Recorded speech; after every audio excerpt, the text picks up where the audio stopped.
Hello दोस्तों, कैसे हो? आई होप कि तुम सब अच्छे ही हो। तो मैं तुम सबके लिए लेके आया हूँ एक नया मांगा। इस मांगा एपिसोड कहानी की शुरुआत में हमें एक घर दिखाया जाता है और उस घर के अंदर एक लड़का बैठा है जिसका नाम चा युंग वू है और उसके हाथ में एक तस्वीर है जो कि उसके भाई की तस्वीर है जिसका नाम है चा जुंग वू। और अब वो कहता है कि इन 5 सालों में मैंने अपने भाई की सिर्फ एक ही खबर सुनी है कि वो अब नहीं रहा। और अब ये लड़का 3 साल पहले की कहानी बताता है। 3 साल पहले मेरे मदर की डेथ हो गई। हालांकि उनको उनकी बीमारी के बारे में पता था, लेकिन फिर भी उन्होंने अपनी बची हुई जिंदगी मेरे भाई को खोजने में निकाल दी। और फिर कुछ दिनों के बाद मेरे मदर की डेथ हो गई। अब उनके जाने के बाद मैंने अपने भाई को खोजना बंद कर दिया और इसके साथ साथ मैंने कोरिया भी छोड़ दिया। कोरिया छोड़ने के बाद मैं अफ्रीका में शिफ्ट हो गया और मुझे लगता है कि मैं लाइफ में दोबारा कभी भी कोरिया वापस नहीं आने वाला हूँ। और इसी के साथ अब हमारी कहानी प्रेजेंट में शिफ्ट होती है। अब चा युंग वू को एक बॉक्स मिलता है जिसके अंदर उसके भाई की कुछ निशानियां थी और उसकी एक तस्वीर भी। और ये तस्वीर उसके भाई की आखिरी तस्वीर थी। लेकिन चा युंग वू जैसे ही अपने भाई की तस्वीर देखता है वो कहता है कि आखिर ये ऐसे ड्रेस में क्या कर रहा है, कहीं ये किसी मूवी की शूटिंग तो नहीं कर रहा था। लेकिन फिर चा युंग वू की नजर उस बॉक्स में पड़े एक पॉकेट वॉच पे पड़ती है। अब चा युंग वू उस पॉकेट वॉच को हाथ में ले लेता है और सोचता है कि ये तो वही पॉकेट वॉच है जो कि मैंने मेरे भाई को एक गिफ्ट के रूप में दिया था जब वो अपने कॉलेज का एंट्रेंस एग्जाम देने जा रहा था तब। और इसी के साथ अब चा युंग वू अपने भाई के साथ बिताए हुए इस पल को याद करने लगता है। चा युंग वू अपने भाई यानी कि चा जुंग वू को ये गिफ्ट देता है तो चा जुंग वू कहता है कि सच में ऐसा गिफ्ट तो मुझे कोई और दे ही नहीं सकता था, मुझे तो इसकी ही जरूरत थी और मुझे ये देने के लिए थैंक्स, ये किसी डिजिटल वॉच से काफी ज्यादा अच्छी है। फिर चा युंग वू कहता है तो आखिर बताओ तुम अपने भाई यानी कि मेरे बारे में क्या सोचते हो, मैं हूँ ना कमाल का। तो चा जुंग वू कहता है कि हाँ सही है, लेकिन आपने इसके पीछे मेरा नाम लिखवाया है वो गलत है, क्योंकि आपने जो JW लिखवाया है वो तो सही है लेकिन चा की स्पेलिंग गलत है। तो चा युंग वू कहता है तुम्हारा क्या मतलब है, मैंने सही तो लिखवाया है, ये स्पेलिंग सही है,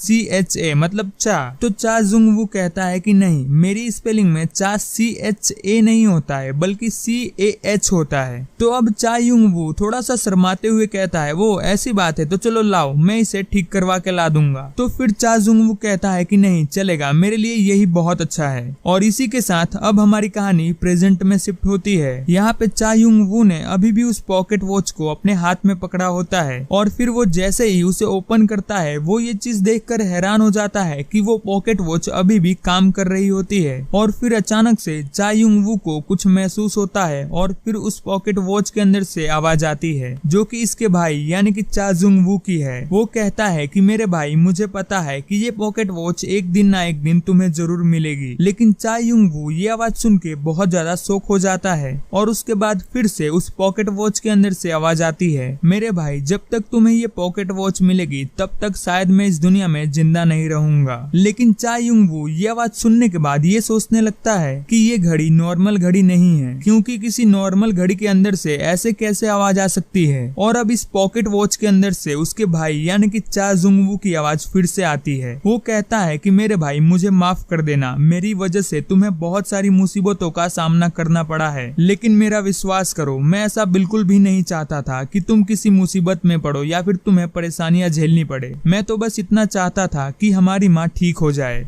और उनको ठीक करने के लिए मैं एक मेडिसिन खोज रहा था और एक दिन मैंने इस मेडिसिन को खोज भी लिया और मुझे लगा कि मैं इस मेडिसिन को लेके जल्द से जल्द तुम्हारे पास और माँ के पास लौट पाऊंगा, लेकिन ऐसा नहीं हुआ। 9 अक्टूबर 2013 को मुझे एक अनजान मैसेज आया जिसमें ये लिखा हुआ था अगर तुम इस बिल्डिंग के एंड तक पहुँच जाओगे तो तुम्हें जो चीज चाहिए तुम्हें वो मिल जाएगी, तो क्या तुम इस खेल में पार्टिसिपेट करना चाहते हो। मुझे लगा कि ये मैसेज एक स्पैम है और इस मैसेज को देखकर मुझे ऐसा लगा जैसे कि ये मैसेज कोई स्पैम है, मुझे बस कोई गेम खेलने के लिए कह रहा है, इसीलिए मैंने इसे इग्नोर कर दिया। लेकिन फिर जब मैंने अस्पताल में पड़ी अपनी माँ की आंखों को देखा तो मैंने इस मैसेज को ऐसे ही यस कह दिया। मुझे लगा कि ये ज्यादा कुछ नहीं होगा, इसे एक बार ट्राई कर लेते हैं, क्या फर्क पड़ता है। लेकिन फिर उस दिन के बाद से मुझे अजीबोगरीब सपने आने लगे। लेकिन 12 अक्टूबर 2013 को मुझे ये पक्का विश्वास हो गया कि मुझे जो सपने आ रहे थे वो कोई बेवकूफ चीजें या फिर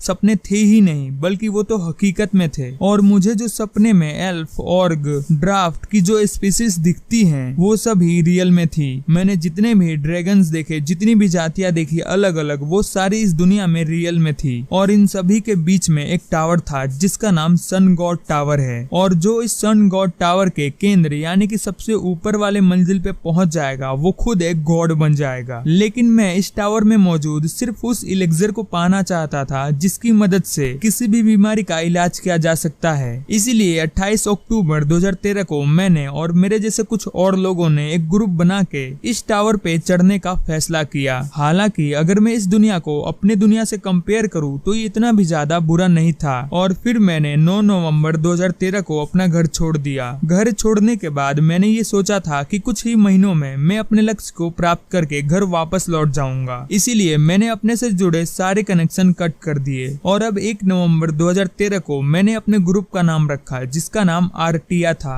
आरटिया यानी कि हमारा ग्रुप हर एक चीज में बेस्ट था। दोस्तों मैं आपको ये बता देता हूँ कि हमारा हीरो यानी कि जो युंग वू को उसके भाई चा युंग वू की सारी मेमोरीज दिखाई दे रही हैं। वो सिर्फ सुन नहीं पा रहा है बल्कि उन सारी चीजों को महसूस कर पा रहा है, ऐसा समझ लो कि देख पा रहा है। और हमारे हीरो यानी कि चा युंग वू के भाई चा जुंग वू ने अपनी सारी स्टोरी इस घड़ी के अंदर कैद कर दी थी कि आखिर उसके साथ क्या क्या हुआ है और वो कहाँ गया था, और वो सारी चीजें अपने भाई को बता रहा है। तो चलो अब कहानी पे वापस आते हैं। आज 7 सितंबर 2013 को हमारे जीतने की उम्मीद बहुत कम हो गई जिसकी वजह से हमें एक और साल लगेगा। अब 11 नवंबर 2014 को हमारा संघर्ष यानी कंपटीशन एक दूसरे हाई क्लेन से हो गया जिसकी वजह से हमारे जीतने के चांस और कम हो गए हैं। और अब 31 फरवरी 2015 को हम लोग हमारे एग्रीमेंट के अनुसार वहां तक पहुंचने में असफल हुए, इसीलिए हम एक वॉर करने जा रहे हैं। अब आज 4 मार्च 2016 को मुझे कोई ऐसा मिला जिससे मुझे प्यार हो गया। 29 सितंबर 2016 को एक और युद्ध खत्म हुआ लेकिन फिर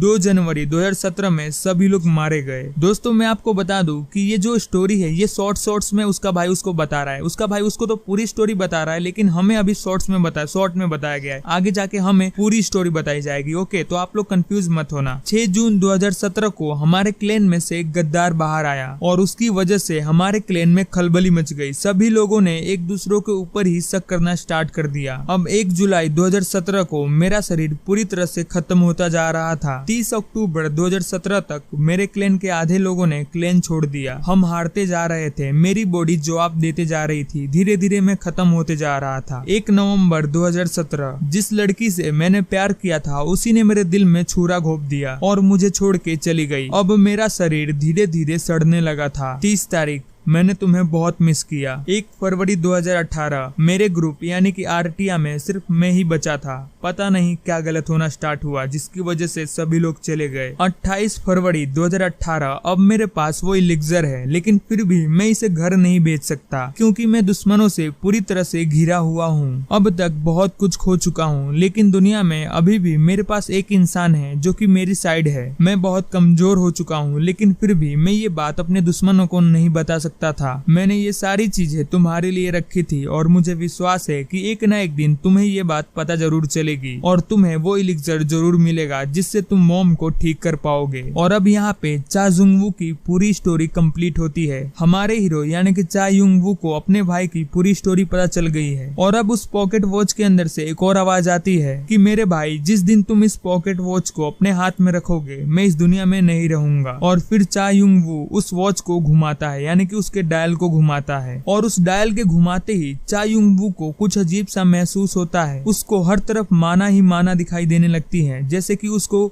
हर चीज दिखाई दे रही हो। और फिर चा युंग वू को अपने भाई की लास्ट मेमोरी दिखाई देती है कि आखिर वो कैसे मरा था, उसको कैसे मारा गया। और अब चा युंग वू के सामने एक विंडो ओपन होती है जिसमें ये लिखा होता है कि सक्सेशन की प्रक्रिया अभी अपूर्ण है, वो कंप्लीट नहीं हुई और आपका प्रोग्रेस परसेंट है 5%। और फिर एक और विंडो में लिखा हुआ आता है कि आपकी बॉडी बहुत ज्यादा एडवांस है, आपके नेचर को खोज लिया गया है और आपके स्किल्स को भी ऐड कर दिया गया है और अब आप एक प्लेयर की तरह तरह रजिस्टर कर सकते हैं। अब चा युंग वू अपने भाई की पूरी स्टोरी सुनने के बाद बहुत ज्यादा गुस्सा हो जाता है और कहता है कि अब मुझे पता है कि आखिर मेरे भाई के साथ क्या हुआ था, किन लोगों ने उसके साथ क्या क्या किया। मैं उन लोगों को छोड़ूंगा नहीं, मुझे अपने भाई का बदला लेना है और इसीलिए मैं उस दुनिया के रूल्स को फॉलो करते हुए उन लोगों के साथ वैसा ही करूंगा जैसा कि उन लोगों ने मेरे भाई के साथ किया था। और इसी के साथ इस एपिसोड में बस इतना ही। अगर आपको वीडियो अच्छी लगी हो तो प्लीज लाइक और चैनल को सब्सक्राइब करके ही जाना। मिलते हैं अगली वीडियो में।